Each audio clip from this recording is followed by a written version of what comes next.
All right, so it is now 6:01, so we will be starting our Women in Tech panel officially. So just to re-explain for everybody, this will be a panel for these amazing women in the tech industry to talk a little bit about their experiences and kind of shed some light in what it is like being a woman in technology and generally what possibly your guys' futures could be like as well. And I just want to extend Pixel Hacks like immense thanks to all of you guys for coming. We really appreciate you guys taking the time to be here and talk about your experiences. It's really an honor to see you all in like such amazing places, like with amazing careers and stuff like that. And we really hope that we can also hope to be as cool one day when we Are grow. already. You are already. Oh, thank you. I'm so flattered. Okay, so the first things first, we will start with a 1 minute intro. So just we'd like you to tell us a little bit about yourselves and generally your stories. Just a little 1 minute intro. Anyone can start, whoever's ready. We let Catherine go first, right? She's the one who actually started it. So why don't you break the ice, Catherine, and we'll follow. Sure. Hi, everyone. I'm Catherine. I had the honor of starting Pixel Hacks in 2016. So Pixel Hacks 1 was in January 2017, and it's really great to see Pixel Hacks live on to the 5th edition this year with the amazing team behind it and everyone participating virtually this year. I'm currently an undergrad at Harvard studying computer science with a minor in English, specifically really interested in AI research, which I've done a lot of in machine learning, NLP, and algorithmic fairness, as well as diving into the startup and venture capital ecosystem pretty deeply as well. I love building communities and have organized 10 hackathons, starting with Pixel Hacks as one of them. So it's great to be here. All right, either of you guys can go next. Erin, do you want to take one? Then I can follow. Me? Okay. Yeah. Sure. Hi, my name is Erin Pangilinan. Most people know me if they Google me. This is my book, Creating Augmented and Virtual Realities Theory and Practice for Next Generation Spatial Computing. My favorite chapters when I first got asked to write the book, I was originally pitched how to write Pokemon Go from scratch on different AR headsets. And I was like, now I want a book on computer vision and also data visualizations. Those are my two favorite things in the world next to cross-platform development. So yeah, I'm a software engineer, computational designer, entrepreneur and investor. Currently between the blockchain space, the esports space, it's a lot after I pivoted away from a last startup in biotech, AI and AR, VR. I was advancing Alzheimer's research and then COVID-19. Now I'm currently working on my next book, a podcast, and a film series or two on Netflix. So I'm pretty exhausted, but I can say quite honestly, like I would not have started here. Other claims to fame was I worked for Congressman Ro Khanna, the former Deputy U.S. Secretary of Commerce. Direct report was the founder of Tech for Obama. Originally, they wanted me for press. I did digital strategy, which I loved, but I landed in finance and political fundraising. So between that and some of you are all here from the Bay Area, I might have knocked on your door if you're Filipino in Milpitas or San Jose and done voter outreach. So I did that as well. And going from that realm to now teaching in, I guess this is longer than a minute, AI between the Philippines and the US at another major university that's not announced yet. The data science community is popping, and we need more women in computer science and all these different fields that I mentioned in emerging tech, blockchain, crypto, games, AR, VR, like all of the new future waves. So what you're all doing here, doing your first hackathons, it's amazing work. I did my first one 7 years ago. I won, got a term sheet, and I turned it down. So you're all getting training early on so that you'll know when you're, pitching and someone wants to invest in you, you know whether to take that or not. So this is a really great thing you're doing, Catherine. Thank you so much for allowing me to speak again. All Okay, it's hard to follow, such greats, as I say. Catherine, who's done so much with hackathons, and Erin, her bio stretches so long, but I'll take a shot at mine. So I'm Shrija. I'm an outbound product manager in the wireless connectivity and networking division at Qualcomm. And being in the wireless industry throughout my career, my vision is to have connectivity everywhere and accessible to everyone. So in my role, I interact with Wi-Fi partners, think of the likes of Cisco, HP, and many others to align their wireless connectivity needs with Qualcomm's prolific wireless portfolio. At Qualcomm, my work and vision is focused around making the wireless network in your home and out of your home intelligent, interactive, connected, and secure. Now connected using technologies like Wi-Fi, Bluetooth, Zigbee, etc. Intelligent using things like machine learning, AI, computer vision, and processing at the edge, what Catherine and Erin are working on. Interactive using our senses, think of motion, voice, and touch. And of course, secure using the network and the cloud. Now, these are the four pillars that are defining the next generation of wireless devices. And let me explain in short how my work touches your life. Let me give you this example. So imagine Isita walks through the door of her home and her Wi-Fi router uses spatial AI sensing to detect her presence and announces, "Welcome home, Ishita." And to the rest of her family, "Ishita is here." And she walks into her room, immersed in her gaming experience on her phone, and her router auto syncs her game to her TV, so she loses nothing. And then her thermostats kind of sets the temperature according to her preferred temperature based on the conditions outside. The blinds come down and the lights turn dim, thus creating a seamless experience for you when you walk into your home. Now, on the downside, however, my work is also making the world population lazy, one Wi-Fi device or one Wi-Fi feature at a time. Well, I'm not thinking about wireless connectivity problems. I'm thinking about connecting with people on different ideas and different platforms, especially with causes related to education and building the pipeline for women in STEM, which y'all are doing through this event. So thank you so much, Ishita, Jazzy, Ria, Shushti, and everyone else on the team for having me. Really grateful. Thank you. Yeah, and we're happy to have you here as well. So Jazzy, would you like to continue with the next question? Yes, of course. Thank you so much for those introductions. It was great to learn more about you guys. Oh, do you want me to? Yes, sorry about that. So sorry. Go ahead. Hi, my name is Jenna. I'm a cloud engineer with IBM. So my, I guess, background is a little different. So I actually, I'm from Detroit, and so I went to U of M and was studying foreign language and linguistics, so Slavic and Romance languages and linguistics, and was preparing for medical school. And after completing a post-bac, I decided to move to San Francisco and attend a coding boot camp. So I went to Dev Boot Camp, which was one of the founding fathers of coding boot camps. And I got really involved with hackathons while I was in the Bay. And actually, a team of mine ended up winning at GE's Minds and Machines hackathon, and I got connected with IBM there. And then I came into IBM through their tech reentry apprenticeship. So there's a lot of, you've probably heard of internships and apprenticeships. Apprenticeships are more for professionals that are changing careers, or they've already, worked a job or had careers before. So I wasn't necessarily a new grad. So I actually came in with, well, the tech reentry program is geared mainly toward women who have taken career breaks. So I came in with 30 women who had master's degrees and PhDs. So it was pretty intimidating, but I think having taken the other women that I came in with, having taken time away and me being really fresh and having building applications in different tech stacks and getting my hands dirty made me really well prepared for joining a cloud infrastructure team right off the bat.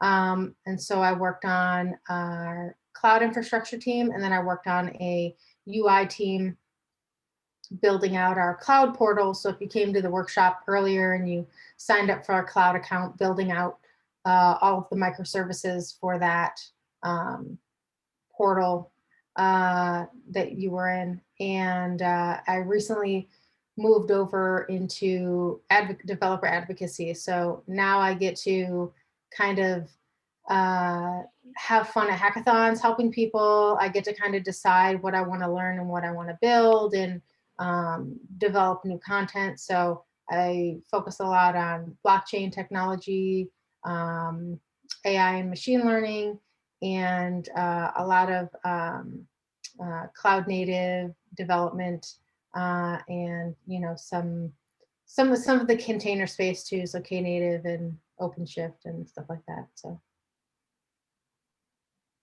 Right, thank you so much for answering that question. And now we'll continue to the next question. Once again, thank you so much for those introductions. It was great to learn more about you guys. The next question we had for you guys is like, what interests you guys about like your field, and what inspired you guys to go into this field? So Catherine, you want to start off again? Sure. I think that since I'm not in a full professional career mode, my answer will be very different. But what I love about this field is the ability to really build real impactful things that other people can use and benefit from. So how I got started in computer science and programming, I actually stemmed from my interest in English. I'm minoring in English. People often ask me like, why are you doing CS in English? That seems like such an odd combo. And growing up, I always loved English classes, writing, spelling, all that.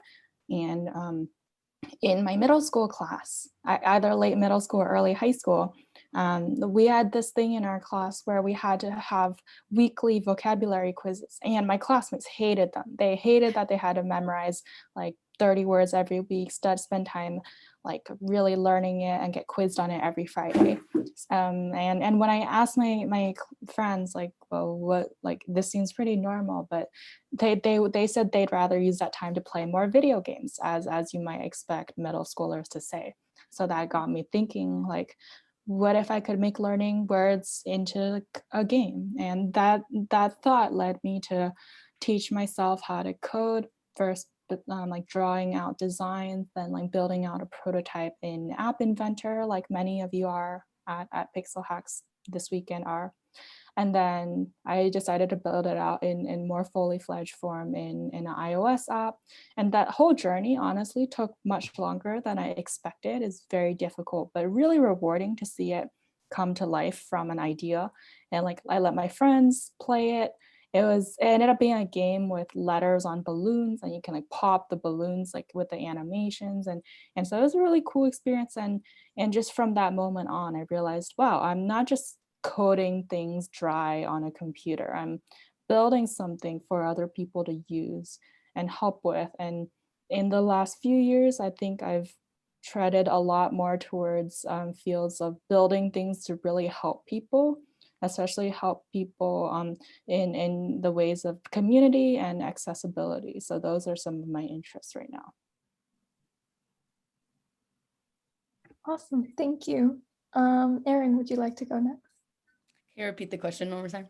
Yeah, sure. So what interests you about your field and about this field, and what inspired you to go into this field as well? Okay, so let's see. One point, you'll probably, a lot of you have Asian American parents, immigrants, right? My mom is a scientist, so she was a molecular biologist and veterinarian.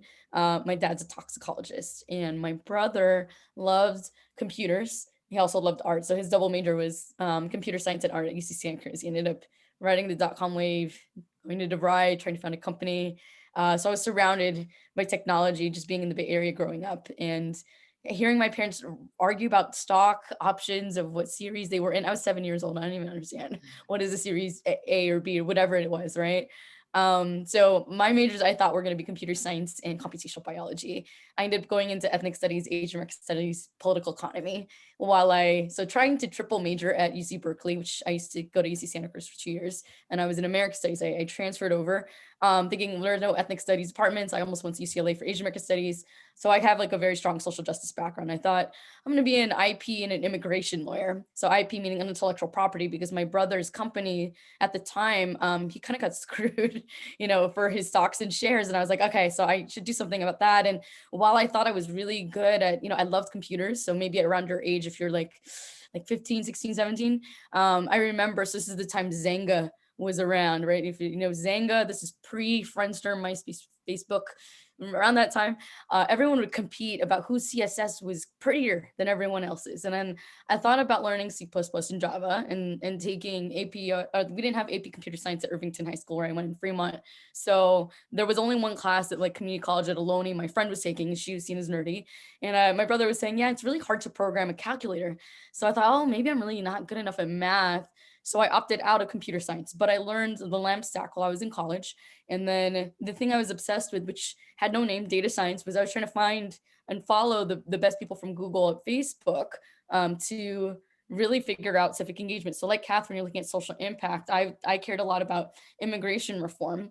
And so when people are like, how did you go from that to now you're advising people like, I don't know, judge the Hackathon National Association of Realtors on augmented reality and AI, where I was like, well, I ran my mom's real estate business for a number of years, and I understand the platforms that she was using and now how people are building on it, right? So just like in real life, like it's not this theoretical thing, you know, necessarily, although I have friends that teach quantum computing with, you know, cartoons and kitties. I think that's awesome at Microsoft. Like I think of like real stuff that's really tangible that I was going to apply to my community. So unfortunately with the election in 2016, I didn't like the outcome, but that's, if you look at Facebook and how it operated, I mean, everything my bread and butter, which was essentially what we called online to offline organizing or digital strategy and civic engagement, that was my specialty, right? So if you're looking at data mining and all those things, that was what really interested me to sort of flip, well, how many Asian Americans were represented in Congress? How many people did I need on a certain side so that they could pass a bill to pass the DREAM Act? That's something I was very passionate about when I was your age. I was organizing on the DREAM Act since I was 17 years old. And now when I think about what interests me in the field, I have a book that's about 300 pages on augmented and virtual reality. A lot of people, I will say, I fought for gender parity in that book, to have as many women reviewers, still a lot of men that were, you know, some of my sponsors in this book, which is why I got my publishing deal. But I can say no one knows what they're doing, not because like we don't know where the field is, but because there's endless areas of expertise. Like if I think about sci-fi and how much I love Iron Man, how would you actually build a data visualization that looks like X? And I would find out all the artists that made it, they actually don't know how to program. They're doing a weird abstraction of like different things they think will work. When you actually learn like C# or C++ and use Unity or Unreal Engine and build something, you will find that the practicality of artists in LA and Hollywood have no idea what actually goes into making a practical application to represent data in the real world. And how is that actually representing humans, right? Or users or different metadata of human beings. And so for me, what also interests me is ethics, right? So if I could blend ethnic studies and AI together, which I'm hoping to do at UC Berkeley or, you know, wherever that is, you know, that's something missing in both fields. I think a lot of AI or parts of computer science don't have the humanities, and a lot of the humanities has not been up to date. They're still building websites in WordPress that look like they were made in 1999 when I learned CSS standards when they first came out. Now we're in this whole new world. And, you know, a lot of these communities don't talk to each other. So when Catherine said she was majoring computer science, but minoring in English, that combination is dangerous because you need people to understand both to communicate. So those are the things that interest me. I think blockchain will help change the paradigm shifts that if you look at this country's politics and how the money and economy is, that will change a lot. And in the creative industry, I just had calls with women that are building NFTs and marketplaces and ways that other people who are artists can, you know, really monetize and make money so they don't have to go through a traditional publishing route, whether it's music or CPG, consumer packaged goods, and many other things. My next call is literally talking to friends that are playing basketball in virtual reality who are deciding, should I take a check from Mark Cuban? And I'm thinking, how are you, you know, monetizing this outside of, you know, this industry in finance? Could it be on blockchain? And so there are many other areas that interest me. Those are just a few of them, but I just think of it as my next book title is Creating Your Reality, How to Live the Life That You Want. And for me, it's about visualization and manifestation. And that's about building the future you want. And you can build the future if you know some of these tech tools, right? You know, computer science and you know art and you know how to pitch, you know, something, you are going to be super powerful. And, you know, you're not going to let anyone kind of own you or dictate what your reality should be. That's to me about self-determination, which is a value that I hold strong in ethnic studies, but yet that field doesn't know how to do it because they think These are the master's tools. These are the oppressor's things. When in fact, many people in our community were some of the earliest scientists and engineers, Filipino American engineer who his hall is named after him in UC Berkeley, the Banatao, Citrus Banatao Institute was in Homebrew Computer Club and Steve Jobs and Steve Wozniak, the founders of Apple. So what interests me is thinking like, if he didn't exist in the field, I would not have Slides to Unlock. I would not have my phone. I would not have experiences in AR and VR. And I'm trying to think, what is my mark in the industry, given all of my interests, so that when I contribute something, what is my daughter going to look at as something that interests her? How did my mom think about coding across 10 different, headset devices? Or before if that's gone and it's just graphene and it's a holographic display like Tupac at Coachella, how would we touch it with our hands? How would we talk to it? How would we interact with it? There are all these computational layers to make something real that is very creative and artistic that go into making a product. Yet many people don't find it interesting. They just think it's dry math. Or, when I was learning computer science, it was like, unless I had a PhD in statistics, could I do this science? That's actually a misnomer. There's many different ways that are creative now. At your age, you can build an iOS app, in a hackathon. A couple of years ago, I learned how to program a calculator in 4 hours because Girl Develop It had workshops on it. And, in 1999, that wasn't around when my brother was learning how to, code that at DeVry or UC Santa Cruz. So I think what interests me is just the pace of technology and then being able to share that, to other people and making a lot of technology accessible and efficient. So those are just a couple of things. I know that was a lot, but I hope that covers a lot of ground for people to think about.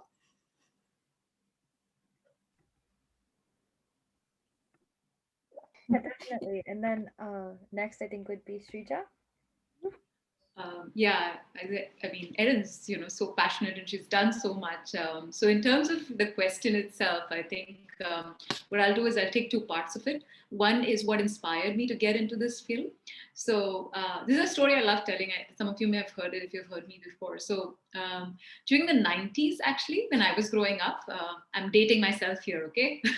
So during the 90s in India, finding a woman in the finance sector was actually a rarity. And I was very fortunate to have my mom, a well-respected individual in the banking and finance sector. And after school, at times, I'd accompany her to her workplace. And I was actually awed at her AC cabin. Now it doesn't make sense, but those days it was a big deal. And the respect that she commanded from everyone in the workplace. And since then, I always knew what I wanted to do. I wanted to sit in an AC cabin, enjoy coffee and the occasional chocolate supply.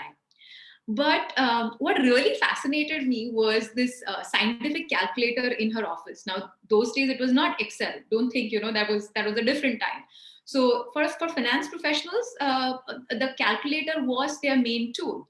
So she would keep plugging away at this calculator. Now it goes back to what Erin was talking about, right? This whole calculator building. It's quite quite timely that she mentioned it before me. But it's a calculator that got me here, really. So I was amazed at how this small device could really add, subtract, multiply, divide. And math was something that, I wish I could do it sooner, was always this thing. Right? You're always racing math. So I kept asking my teachers, how do I build a calculator? And they told me that, hey, the best way is go to an engineering college and figure it out, get an engineering degree. And in those days, when you're growing up, what your teachers say is the final thing. So I listened to my teachers and I said, I want to become an engineer because I want to build. And that's how I was convinced, and I became really an electrical and computer engineer. And many years later, I did build a calculator. And now looking back, I have all that I aspired for, a calculator, an AC cabin, like a cubicle. In these days, that's the one that we get. And then, of course, coffee and chocolates. So be careful what you wish for. You might just end up getting it, okay, ladies? And that way, I'm really proud to be an engineer that's, creating, really, as I said, creating, building. I think Catherine spoke about it. Building was the thing, that inspired her. So something similar. Creating this world that never was, really bringing creativity and building at the forefront. So that's what inspired me to get into the field. So that's part one. Now coming to the second part, what keeps me interested, which is the here and now. What is it today, right?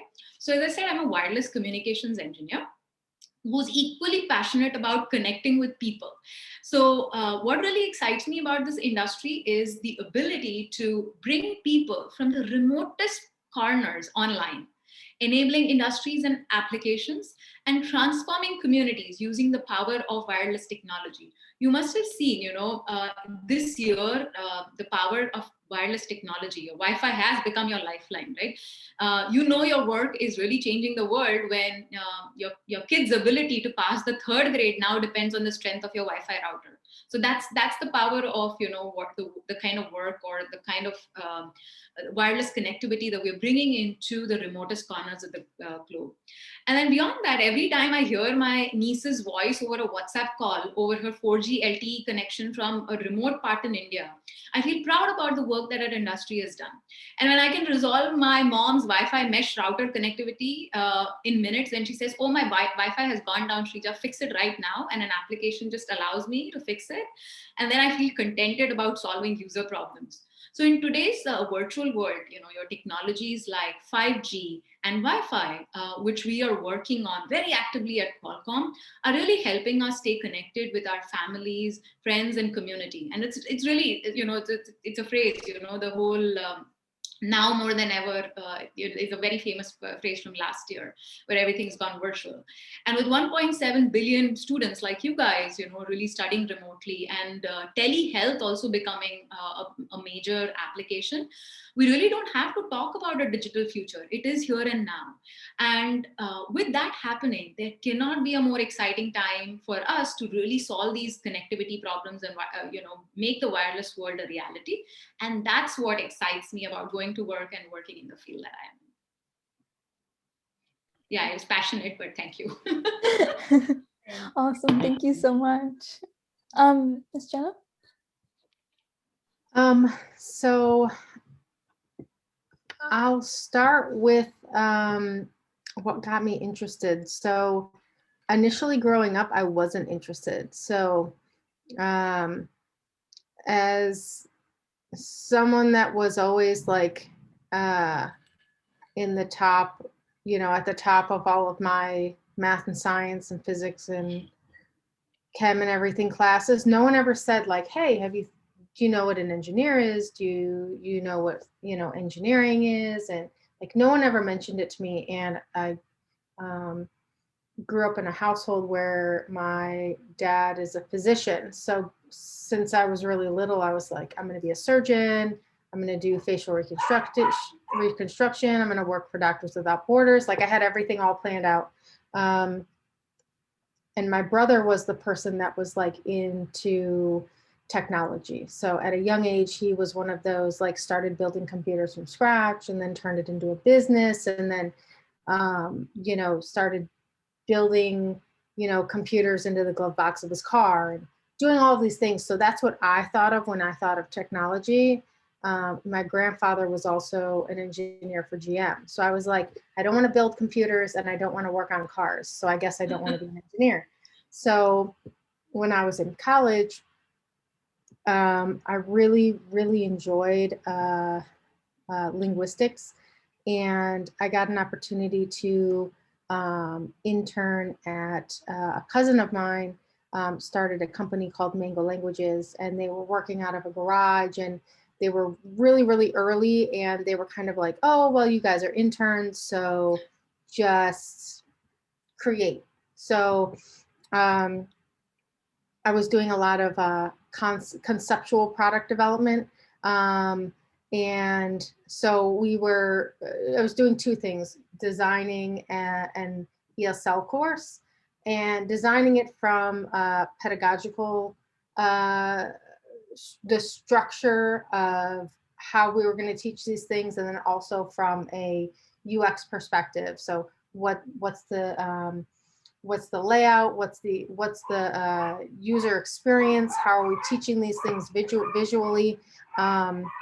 And on the conceptual part, I was essentially, so this was before the iPad, I was essentially developing an application where you could use, it was a subscription-based ESL or a subscription-based language learning platform. So I was like, oh, how cool would it be if you could do this while you're on an airplane? Like you could learn Japanese while you're flying to Japan. And I got kind of ha ha ha, that kind of technology doesn't exist. It'll be years before that. And then 2 years later, the iPad came out. So I was like, you guys could have been like one of the first applications if you hadn't laughed at me. So as far as what got me interested, what I didn't realize until years later was the work that I did at Mango Languages and developing out an entire application. The only piece that I wasn't touching was the actual code.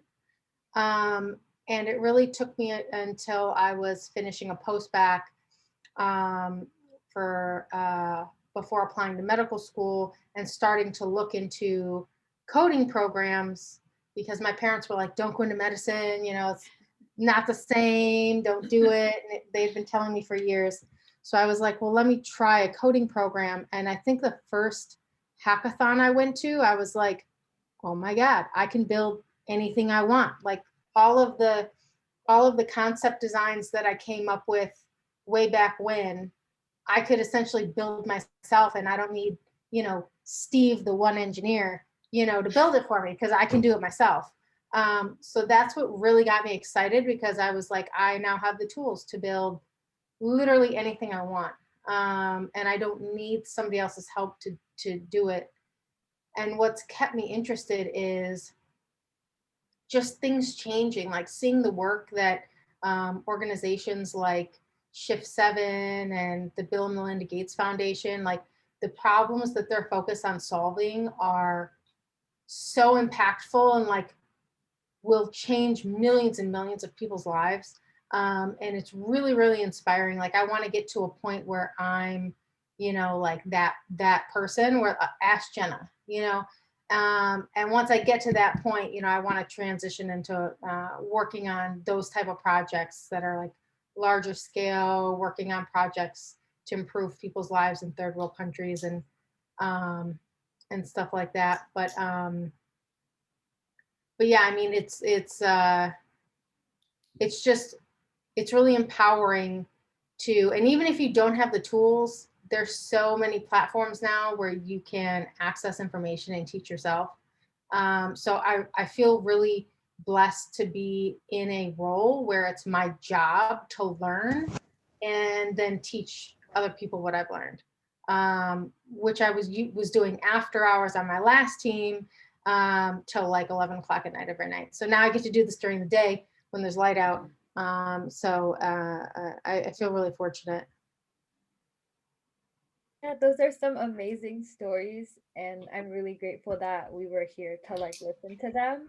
And the next question, I have a feeling that everyone here, especially the girls, will be taking notes on is what advice would you give for women who aspire to work in tech, especially the young women here at Pixel Hawks 5 today? So we'll start with Catherine again. Yeah, I feel like I'm being put on the spot going first. I think my biggest advice is that it's definitely a difficult journey. STEM subjects, computer science, they're difficult, and that is true. But a lot of it is how you treat your mindset towards. So I felt like when I was in high school, it always felt like a sprint towards like college was the first goal, and then once you get into college, like finding a job was a goal, or internship. So it's like it always felt like sprints. And I think just thinking about it the last few years and realizing like, does this mindset really make me happy? Yeah, life is a marathon that goes far beyond the 4 to 8 years that I think a lot of high schoolers, because of today's competitive culture, and probably a lot of you are from the Bay Area too, with that competitive mindset. We were really focused on the short term, when life is a marathon that like is gonna have a lot of curves, a lot of challenges that you don't know and you won't expect. But all of that is part of your journey, and you should really embrace it. So it doesn't mean that you have to like master a topic super quickly, even at this hackathon. It's more of a launching ground to get started building something, maybe this weekend, all you do is you come up with an idea and you don't really have the time to build it, but that's a starting point, and that's really great already. Or maybe you met some really cool people this weekend. You don't have to feel the pressure to do everything all at once.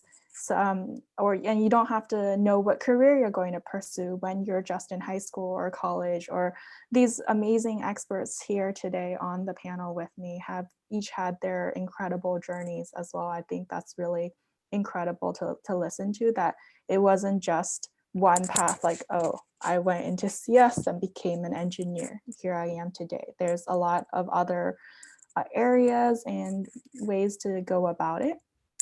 For me, I'm still exploring a lot of roles, interests, and areas. Personally, I think I'm leaning toward, like, I've tried big tech, tried startups, which I really have loved the pace of small companies, small teams, and really building something exciting. I've tried venture capital, which means that you're on the other side of the table at startups and evaluating startups to invest in. This summer I'll be at a media company, which is going to be very different again from my experiences, but I'm just really excited to explore and learn. So I hope you all take your time in learning, exploring, and having fun, maybe starting at this weekend, and keep an open mind into what to try. Even if after this weekend you feel like maybe programming isn't for you, it might be just that programming isn't for you in a short time frame burst, or that you didn't find an idea or something you were excited about this weekend, and that's okay. That is a really long journey, and that I hope all of you can get something out of Pixel Hacks 5, or just something out of your personal journey in general. Yeah, absolutely. Those are some really insightful pieces of advice. And next we'll be going on to Erin, if you'd like to share your 2 cents on it. I try to write some notes. Your advice: if your code doesn't compile, you're like, it won't work. I'll be debugging for hours. Don't freak out. Ask for help. I know that as women, right, or women of color, can be very embarrassed to ask for help. Like, no, I got this. There's like that mentality, right? Growth mindset, not fixed mindset. So for a while, I mentioned stuff about my brother, and I thought, well, is that a gender thing? Because back in the 90s, it was like seen as bro-y to do, programming or whatnot. I don't think it was that. I think it was because I had fixed mindset. So if you look up one book today, Carol Dweck out of Stanford, she talks about fixed mindset versus growth mindset. And I think if you have traditional parents, they're like, oh, you're not good at this, so you're just not going to be good at, like, I could never be a professional spoken word artist or a hip hop MC. That was one dream of mine. Or being an engineer at Cisco. That was when I was 13. If I had done growth mindset, I would have gone many different directions. The other is Be Water, My Friend by Bruce Lee. I don't know if y'all know Bruce Lee, or if you watch HBO Max Warrior. It's one of my favorite series right now, but Be Water is something that I've been thinking about a lot, in this element of just being flexible.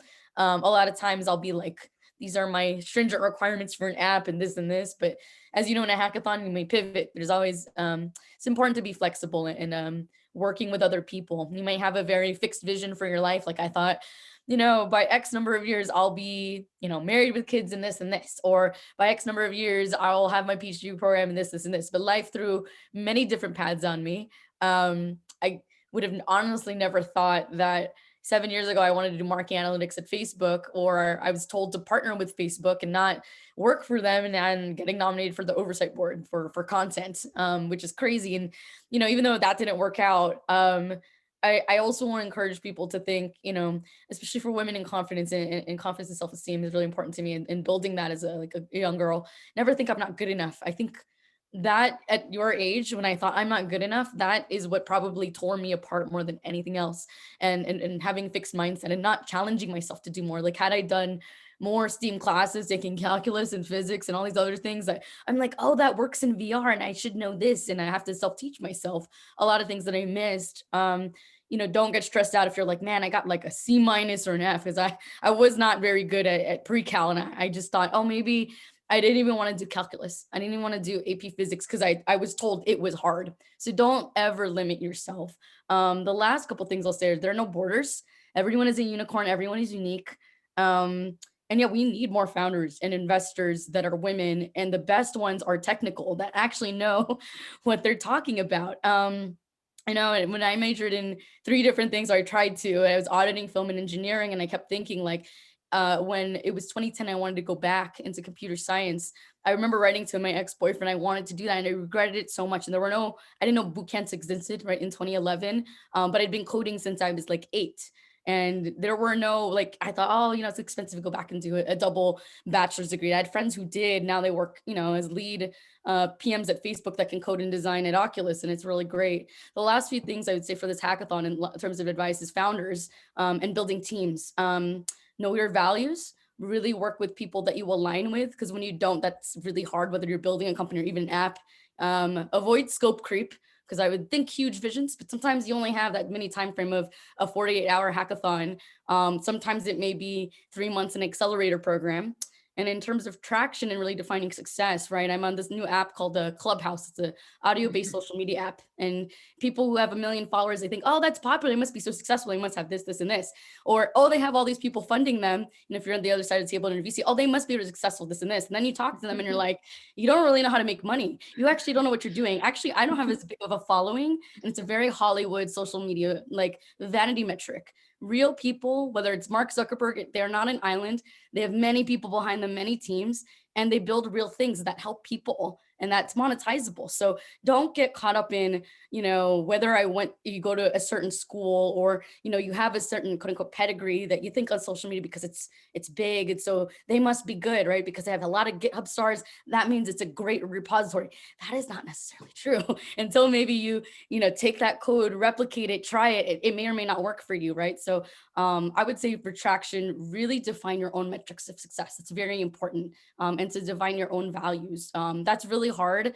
I wish someone told me that at your age. I would have saved myself a lot of stress. And right now it's just like, oh, it's just a hackathon. It's not serious. But I did a hackathon. I thought I was going to found a company. I had no idea what to do. Now that you're this young, and by the time you're like Catherine's age, and you're going to be like at a top university, many investors, VCs, a lot of people are going to try to recruit you because you're smart. But you may not know, like, is this the right path? But I think if you ground yourself in your values, whether that comes from your family or school, or, whether it's your church or whatever, that's very important to have and hold close to you. Because I think in this industry, it's still predominantly straight, white, male, and cis male. And, there's a lot of things that we'll try to change whatever it is that you are, that, you may not want to do that. And I've definitely felt that. And, the last thing I was gonna say, I was a data ethics and deep learning fellow at the University of San Francisco. And there were people all over the world that took that MOOC and in person when I got, recertified. And as small as something as a deep learning library, even if it's just logistic regression or something of a very simple algorithm, they're helping people in third world countries, whether it was like, we're going to have a new way to look at Tamil or all these other languages, and you can make a huge impact with just a little knowledge, even if it's not the most sophisticated, newest, hottest algorithm or the newest paper or thing. What you do that's small matters. And so really redefine again, like your definitions in terms of success, however you choose to live your life, and your career. You're not going to have a straight path. If you do, that's awesome. Like, you were born like knowing to do computer science, and you know exactly what you want to do. That's great, but that isn't the case for everyone. And just be empathetic about that too. So that's all I have. Yeah, thank you so much for your insights. That was really educational, and I'm definitely going to keep that in mind myself. Next, we have Shrija. Would you like to offer your insights on this question?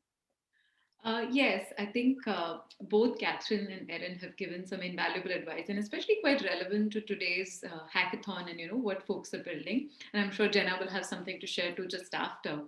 What I want to share is actually beyond the hackathon, and more of when you come into the corporate life, because I'm really excited about all of you when you come into the corporate life. So one thing I did not do enough, especially when I came into my career, is I didn't raise my hand enough. And this happens because when you're in school, you are in a safe environment. It's all the people you've grown up with them, through maybe a lot of them through kindergarten, through middle and high. So it's a safe place. Then when you go into school or grad school, undergrad, the crowd changes. I'm sure Catherine can vouch for this, because you grow into a much larger classroom. There you find it slightly harder, but they're still your age, right? So you're still thinking that, okay, these are people I'm kind of comfortable with. But when you come into your corporate life, it's quite different, because you are with people who are very senior to you. So when you come in, you feel like the smallest person in the room. So often you'll walk into a room and you'll slump your shoulders, you put your shoulders down, and you'll just be listening. And you'll not put your hand up thinking, oh, this question, when it's being asked or when an opportunity is being given, you'll throw it away, because you'll say, oh, no, I cannot do it. It happened to me. I wasted a lot of years of my corporate journey, not doing that. My advice to you is, when you go into your internship or when you go into your corporate journey, whatever it is, whatever phase of life you go in, into an environment that's unfamiliar, which, hackathons kind of prepare you for, raise your hand. Do not think it's a dumb question. Do not think that what you're saying is dumb.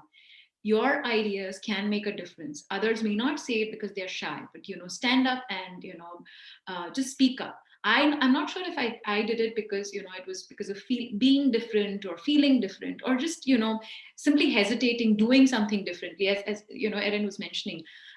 It's quite different. You might be in an organization that's filled with different people who are new to you. So that's my advice to you. Raise your hand, ask that question. The second piece of advice I have is based on be really good at what you do. There is no substitute for that. So work hard and keep learning and growing. Don't put a full stop. Don't think, Catherine was talking about this sprint versus marathon, right? And when you get into your corporate job, you think that sprint is over. And many a times people put their feet up in the evenings and just watch Netflix, binge on Netflix or whatever, no learning, no more learning. My corporate life will, take me along. You want to get promoted, but, are you really keeping up with your skills? Are you making your skills relevant to the world? My advice to you there is, do not stop learning. Always look for opportunities beyond what you're doing. So if you're doing X, which is your line of work, look right, look left, which look for opportunities. Even opportunities like, even contributing back to these kind of hackathons or some other areas where you can interact with people, network with people beyond your line of work. Today, I'm learning so much more about Jenna, Erin, and what Catherine are doing. When you expand your horizon, it'll motivate you to do something beyond. So you look for gaps, you'll identify things, and you'll do things and learn things beyond. So never stop learning. So have that learning mindset, which is kind of a part of the growth mindset, which Erin alluded to. And the third thing that I have to say is kind of embarking on, piggybacking on what Erin said about the proportions that we have when you come into corporate world, or when you go in somewhere. Now, you have to remember that all of you, or some of you, may be working in skewed proportions, right? It may be very disproportionate at times, but don't let that discourage you. Embrace and own your own unique voice and perspective. And I encourage you not to be held back by any stereotypes, whatever stereotypes are there in the world. Doesn't matter. Your ideas are your own, your values your own. And so I encourage you to stand tall, stand firm on what you believe in, and let the whole world see that you exist, and you as a woman in STEM really exist. And then you throw that rope down for others, like your juniors or other women, your peers or anybody, to share that podium with you. Pay it forward. That is how we build a pipeline, and that's how we will create a culture of giving back and building this community that we want to. So that's my advice, and best wishes to all of you for that. Yeah, that was absolutely amazing. And it's really inspiring to hear you guys all echoing like similar sentiments, so that we can really get the message into everyone. And then finally, we have Jenna. Please answer the question. We'd love to hear it. So a few things. So I'll first start with advice for this hackathon in particular, or any hackathons you may decide to be a part of in the future. First, I would say, if there's a hackathon that interests you, like the challenge really interests you, the focus of what you're building for is really impactful, I would say go for it. Don't ever feel like you're not experienced enough or you don't know enough. I mean, I've been to hackathons where people, especially when I was in the Bay, there's people that show up at larger hackathons just to get a lot of work done over like 24 or 48 hours. So everybody's there for different reasons. But you should always just go for it. I mean, it's great experience. And as far as like your projects go, there's a few things that are key. So as far as your presentations go, so if you want to be like a really have a really powerful presentation and a really powerful demo, there's a few things you'll need. The first thing is metrics. Like if you're solving the problem of, for instance, if you're solving a problem of pollution, start with your problem statement, the problem that you're solving. I like to give 2 or 3 really powerful pieces of data that show, this is how this problem is quantified. This is the impact it's having, this many tons of carbon dioxide per, whatever that's being produced. It's equivalent to, an entire city. So numbers that are really show the impact of the problem. And then showing just the core of your solution and how it fixes that, how it addresses it directly.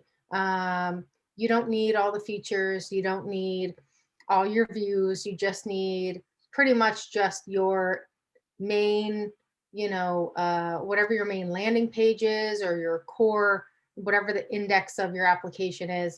And then talk about like, these are the features that are coming soon, and this is what they would look like and how they would have an impact. So that's my annotated hackathon advice. My other advice would be, don't feel pressured to study anything in particular. Don't feel pressured to like have any kind of path. Like I was on the pre-med track because that's where my passion was, but I love languages. Like I studied 4 languages in college. I studied linguistics.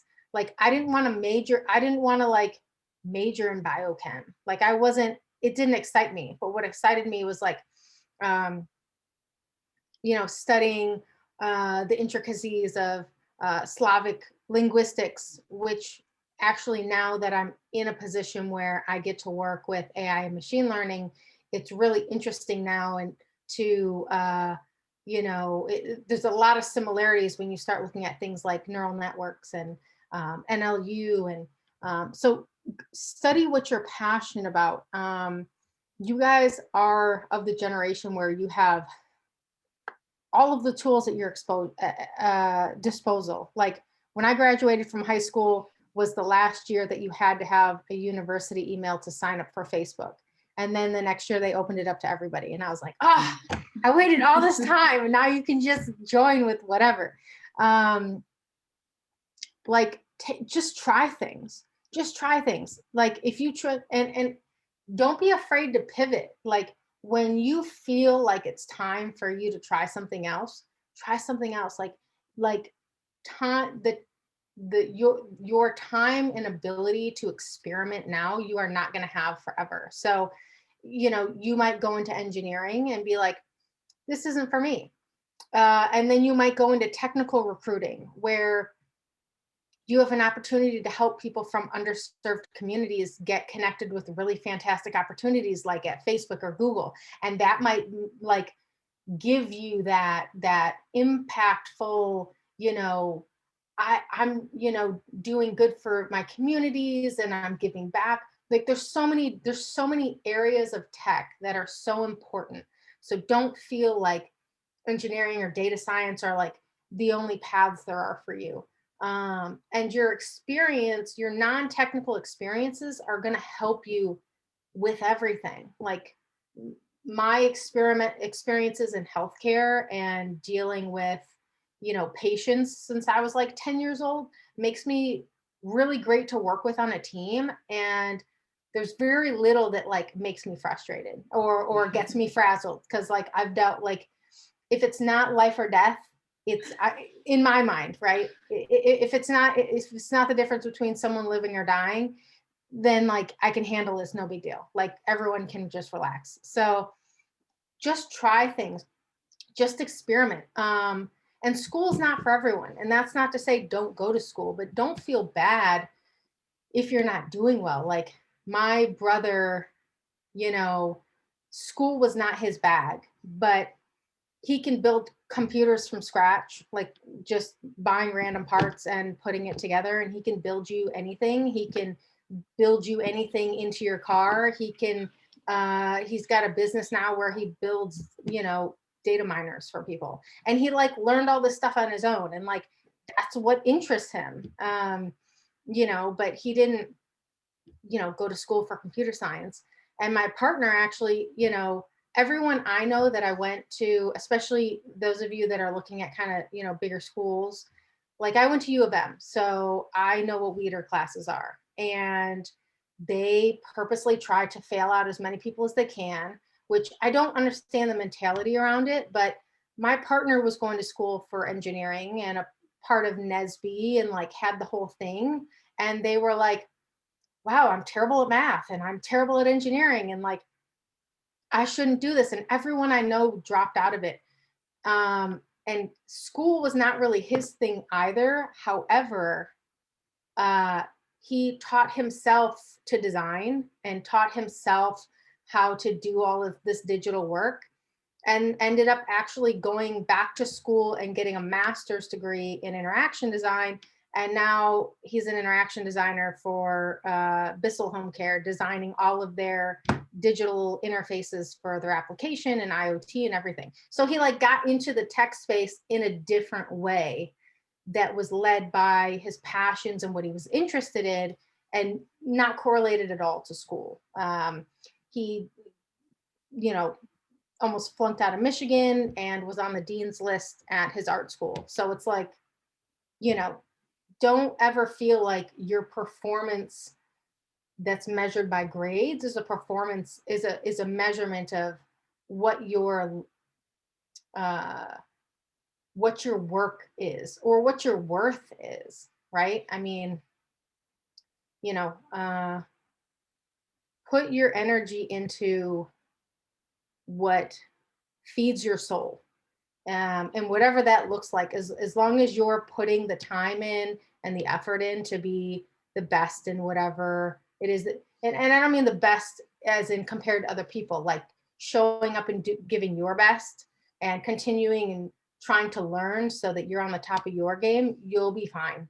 You'll be totally fine. And opportunities will come to you, you know, where you least expect them. And just experiment. Like, don't be afraid to pivot and try things out. Absolutely amazing to hear. And Jazzy, would you like to ask the next question? Yeah. So some of you guys have touched upon this, but what do you believe young women need to know, hear, see to consider technology as a career option and overcome challenges? So, Catherine? I think it's important to recognize that there are so many technology careers and paths beyond just being a software engineer. When I was in high school, I thought that was the only role, until I started meeting so many mentors and experts coming to Pixel Hacks who all had their own journeys and work in a lot of different roles beyond just being an engineer. In the last few months, I've been working a lot in the AI ethics realm, really relevant to what Erin mentioned with data ethics as well. And I realized like how important it is to have both a quantitative technical perspective and also an ethical perspective where like communication, understanding from more philosophical and moral dilemmas, like all of these are really important to blend together. So like I think my first suggestion is to look beyond engineering or software engineering, because there's just so many careers that honestly are out there, to not limit your view and to really explore it. And my second point is to blend interests and walk a more interdisciplinary path. I think society today it's getting more and more important to have an understanding of a lot of perspectives and fields together rather than just one. So keeping an open mind and learning everything as you are interested in, I think is really great to keep in mind going forward. Thank you for those pieces of advices. Erin, would you like to say your insight on that? Sure. Let's see. As a corruption, avoid burnout. Self-care is really important. I forget to eat when I'm coding.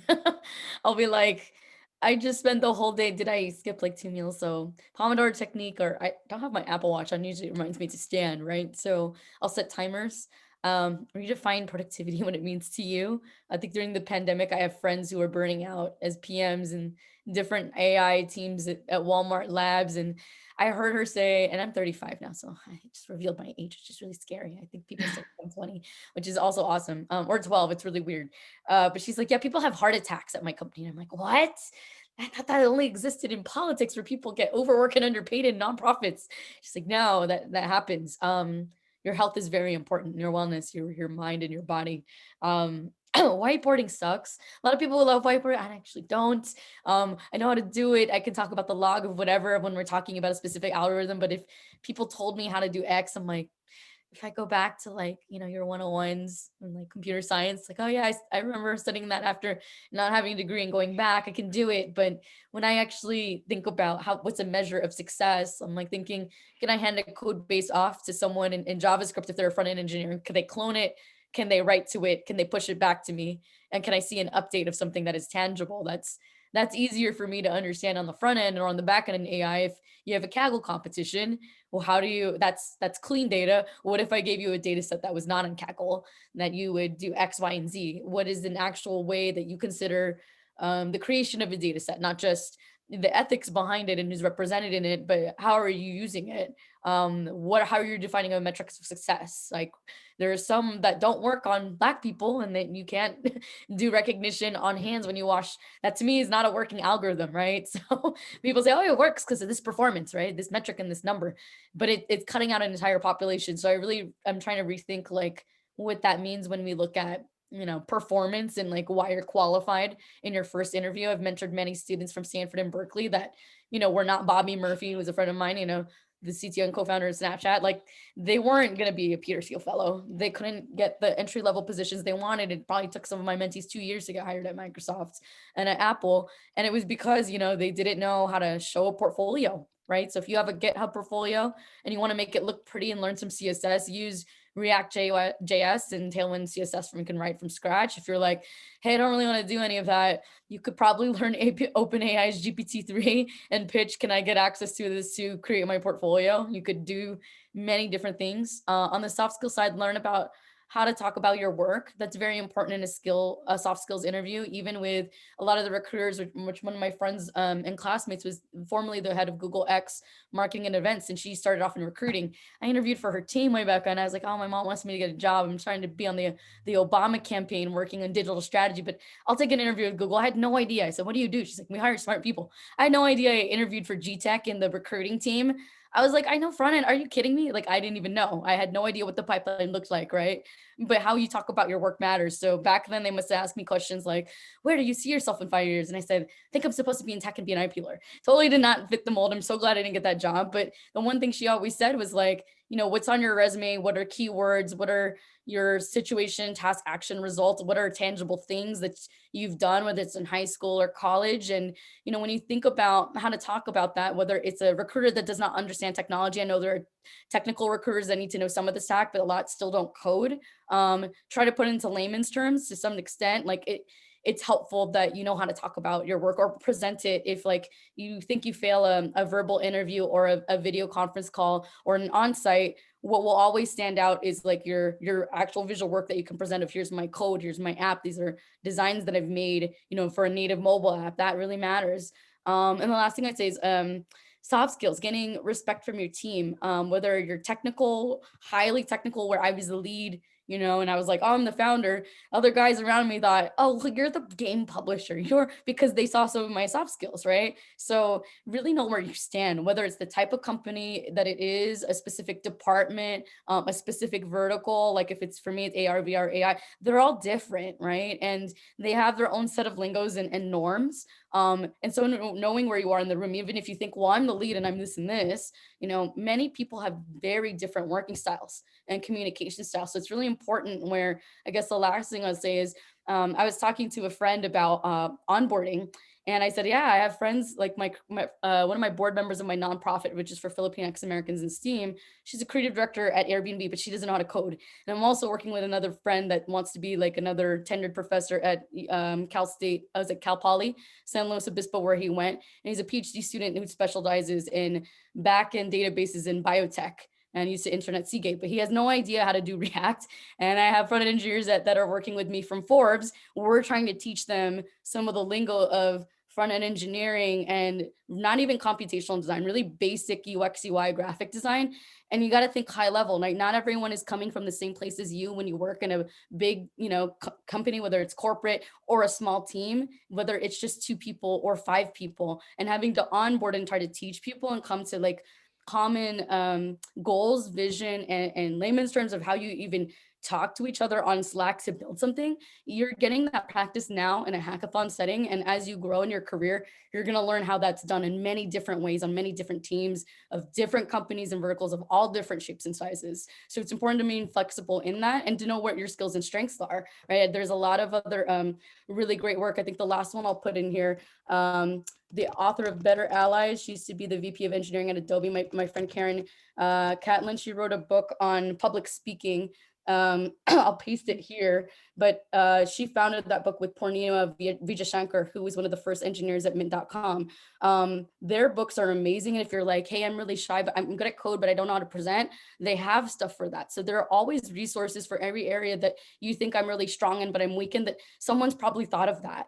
Don't try to reinvent the wheel. And if you're just like, no, I'm really just not good at it, that's okay too. There's plenty of CTOs that don't need to be pitching, decks for their companies or are just good at that one thing. That's fine. But I would challenge you to learn about everything, right? Because I think the best founders of companies right now that are technical, taking the place of what was like an MBA, they are really owning, I'm going to say their stuff. And that means they learn many different things that are beyond just engineering, right? Or traditional CS or STEM. I emphasize STEAM because I think arts and experiences for AR, VR are important. You can have some of the best engineering, but if you don't know how to design, not just how pretty the art is, but something doesn't work because I place my hand here or there, that is not necessarily a good experience, right? So I'm thinking broadly about interdisciplinary like studies and approaches to when you're actually building real world products for people, right? So I think those are my last few things. Yeah.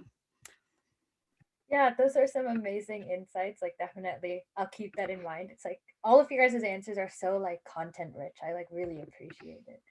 And then next we have Shrija. Yeah, I think Catherine and Erin touched upon some really important points, especially I think, and I saw Jenna also kind of agree with a few points.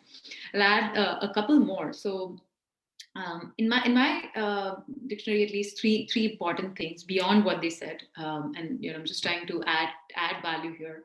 So the technology landscape is constantly evolving, and every now and then you hear buzzwords come. So lately, everywhere I go, everyone's asking me, what is the future? What field is going to be relevant? Should I study AI? Should I study ML? Should I study is it data mining? And while it's paramount that you're constantly learning and upskilling yourself, as I spoke of in the advice, it is equally important that you continue to build on your fundamentals. For example, while AI and ML are the buzzwords today, your knowledge of, say, a Python or R or any other coding language could be your fundamental. So lesson 1 is work on your fundamentals while keeping yourself relevant in the technology tools and skills. They go hand in hand. It's not one versus the other, because that's how you scale. If you just keep yourself relevant without working on your fundamentals, you will be replaced at some point in time. So make sure you do that. Work on your fundamentals always. This is something we learn throughout school, that's why you go through the evolution period, kindergarten and then middle school, high school, something like that. Your fundamentals are there for a reason. The second one is again something I alluded to before, where you work hard and you really keep learning to become what you're good at, where people should come to you for something. She or he is the expert at this thing, and that's what you're known for. So that's your USP, that's your personal brand, and that's your statement, where you have created a unique value proposition for yourself. That matters, and nothing substitutes that. And in that, I always say, be an eternal beta. So you build products, you put them in a beta, you put it in an alpha phase, you put them in a beta phase, and then you launch, right? There is this concept of eternal beta in products. In life, it's important to be an eternal beta, which means you are always learning and making a better version of yourself. And that is super important as you grow. And the third is something that Catherine touched upon, and I think Erin alluded to as well, which is about how cross-functional knowledge today is super important. It's not unidimensional. You are multidimensional, because the problems that you're seeing in the world today cannot be solved with one approach. That's why an interdisciplinary approach that both of them spoke about, where you're not focusing on, say, science only or say design only, but really, just looking at a problem space and spending time there and trying to understand it better matters. And there is another part to it, which is communicating. So it is not just important to build value with your knowledge, etc., but how do you communicate value? So like in your products, right? When you're building products, there is, you're communicating value about the products. So how do you communicate the value of what you have built? What is your product, or what's your resume like? And this was what Erin was saying about what's on your resume. Are you able to talk about it? Because the most important thing is, it's not just about what you know, but it is about who knows what you know. So if it's on your resume, but I don't know that you know it, it's hard to give you a job. So you have to be able to communicate your ideas. And that's why communication matters. Focus on how you can express your ideas, enunciate, articulate, and that will be important, especially as you scale in organizations and as you come into the workforce. Work hard towards both aspects. One does not, they kind of are two axes that you need to work together on. And the third thing, is not the third really, or rather one bonus point that I spoke about before this was, the unfortunate reality is underrepresentation is a reality, and in the STEM field. And I had no inkling about the gravity of that situation when I was working in my cubicle. But when I went out for my first team outing, or when I went in for my first team meeting, where, large team meeting, where I saw that, I was probably the one woman in a really large crowd. And that's when I realized that, you have some affordances, right? We are looking for, sometimes when we enter, we are looking for another woman to talk to. So there are those affordances with being a woman, and we all like that safety in numbers. Hey, where is another person, right? You always look for that. So when you don't find that emotional echo at times, you may feel withdrawn, but don't let that deter you. But instead, let's work together to create this community. And that's why all of you, each one of you, is going to be a beacon to make that community possible. Work towards it, because that is important. And then we'll have the strength in numbers that we need. We'll all get that. We'll all get there. But we need your help, okay? And thank you, Pixel Hacks. I always say this, the work you are doing is important, and it's important to pay that forward. The others need to take that up too. So thank you for that. Thank you so much, Srija. That advice was like super insightful. Like I've never looked at it at that point of view, but like I definitely believe like many of us will like, take that into our daily lives and remember to represent our skills and all that. So Jenna, would you like to go next? Oh, Jenna, you're on mute. Just kidding. Okay. So I have a few things. So first point is, maybe. I'm sure as you've all noticed, especially over the last year, businesses move as slowly as they can until they're forced to really double down and put their money where their mouth is and really start innovating. I'm sure you're probably seeing that with the electric vehicle movement now, which started way back when and was booming in the 90s. And, especially being in Detroit, the big three were like, we don't want to do that right now. So they shut it all down. So today, tech, if it doesn't already, will touch everything in some sort of way. What I think companies are starting to notice now, like for instance, a panel we had recently with a data scientist at Google was they're working with their Google with neural networks and trying to get as much inclusive data as they can to make, especially for like Google Assistant, right? To really make it a product that works for everyone. And what they're seeing now is, oh, well, there's all of these really amazing technical people, but they don't have a background in, you know, linguistics or language or, right? So it's like there's pieces that are missing. And as things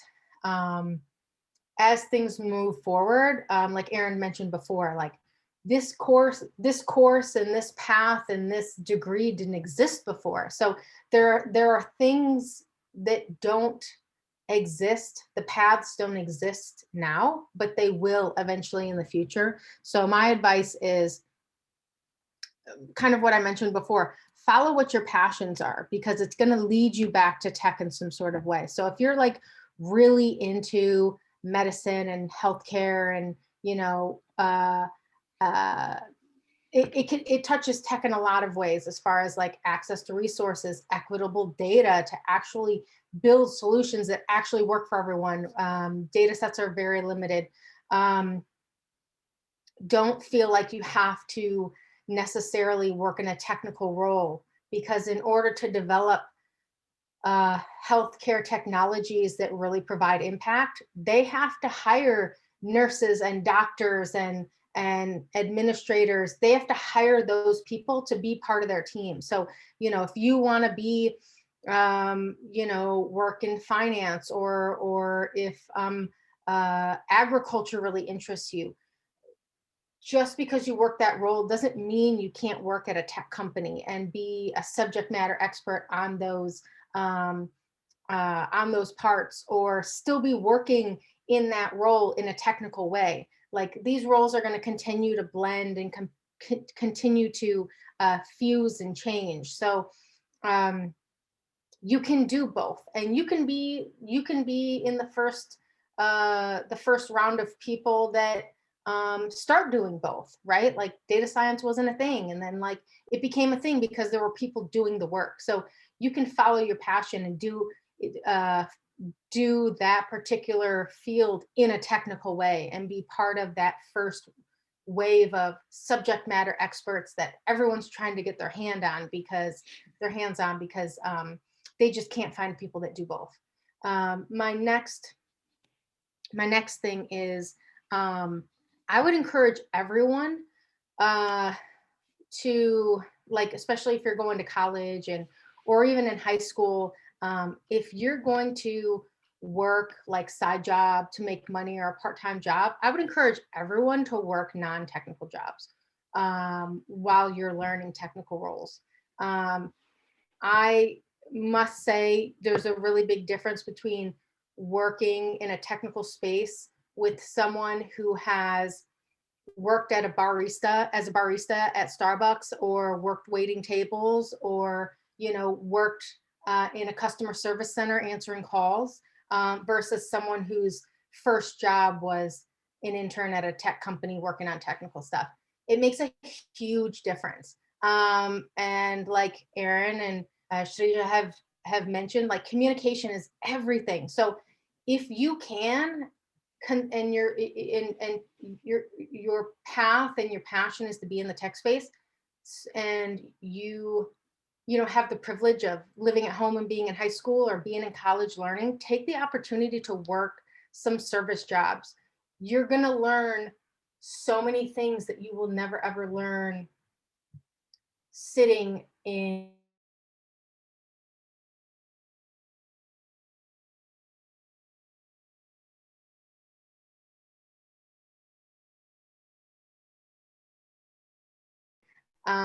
versus not going to displace every single service. You don't really feel that because you don't see it, right? You don't see the people that are consuming your product. So work, you know, be a barista for a summer, you know, work at a bar, do fun jobs where you get to interact with people and talk to people and hear different people's perspectives and learn about people that don't look like you and don't have backgrounds like you and have different education levels. It's only going to make you so much more well-rounded as a person and so much more powerful in your role and as a candidate. And I just have two more things. My next piece of advice, especially for this hackathon, is for you all to connect with each other. Like, you are all now part of each other's community. Even if you never talk to each other during this hackathon, you need to connect with each other on LinkedIn. You are all each other's professional working community from today forever. So if one of you gets a job at an accelerator, one of you gets a job at Oculus, or like someone reaches out like, hey, I really want to get into VR. One of you can be like, hey, you know what? I work at Oculus. Come talk to me. Let me figure out how we can, you know, get you connected with, you know, someone in talent. Or like, there are a million jobs go unfilled every year. There are way more of you, I'm sorry, there are way more jobs than there are people to fill them. So be picky. Like, if something doesn't feel like a fit, find a place that's a fit. Like, you don't want to be finding a job every 6 months because you're miserable. Like, you should be picky. Like, you are the consumer here. Like, you get to make that choice for yourself. So you don't feel like, oh my God, we're all competing for jobs and they got one, that's one less for me. If all of you had 10 jobs, there still would be way more jobs unfilled. They just can't fill. So connect with each other, connect with each other's network. It's so, so important. And look at it this way: for every 100 jobs you apply to, you probably hear back once. If you look at referrals, for every 7 referrals, you'll get at least, the odds are you'll get at least 1 interview out of those 7. So you're going from 1 to 100 down to 1 to 7. So work smarter, not harder. And my last piece of advice is, and this is a challenge, this is always a challenge, but I challenge all of you to be the ally and be the advocate for other people in the room. So speaking up for others is going to help you be a better ally and advocate for yourself. So practicing that and getting really comfortable with speaking up for others is going to help you get really comfortable speaking up for yourself. And, you know, that's something that I practice all the time. My phrase of the year for 2020 was, this is unacceptable. And I can't tell you how many times I just would, and these are like meetings with like high up leadership. And I'm just like, we're IBM. We have 500,000 employees and we're all over the world and we're 100 years old. Like, this is just unacceptable. Like, this is just not okay. Like, this cannot be this way. Like, there has to be a solution. If you're going to, you know, this is not something you're worried about dollars. This is not something that can, you know, go unmissed. So like, don't be afraid to speak up, because I was, you know, opening my mouth in every conversation, like, this is not okay. And my one piece of advice for when you do speak up is make sure that you have even if it's temporary, some sort of solution or immediately implementable Band-Aid. So when I spoke up, I was like, this is unacceptable, but here's a few things we could do in the interim while we're working on a long-term. And then I ended up getting put on teams where I'm leading teams to, you know, redesign our developer site and redesign our intern. I got put on the user experience team for our interns and apprentices. And, you know, so I'm in all of these conversations and spaces now where I can really have an impact on people's experience directly, because I was willing to speak up in an actionable way and have solutions prepared. So I was like ready to take on the challenge. So and a lot of those opportunities, like I said, they come from speaking up for other people. So it's only going to be helpful when it's time for you, like I'm working on now. When you get to those points in life where it's time for you to have a promotion and you've shown the work and you've done the things you need to do, it helps you have way more confidence, or at least know in your mind, hey, you know what? you know, take the emotion out of it and be able to, this is the problem, I need to be promoted. Why do I need to be promoted? You know, when does this need to happen? Let's make a plan. It helps you, you know, get kind of that strategy and those pieces together and not feel so uncomfortable, because you are an asset. So don't, one thing I encountered this year with some other people, anyone who is employing you is not doing you a favor. Okay. Don't ever feel indebted to someone that hired you. You're not doing them a favor. You are literally doing work for them that's making them more money than they're paying you. Okay. You're an asset. Like, know your worth. Don't ever feel afraid to ask for more. You should always ask for more. You should always be asking for what's next. What's my next move?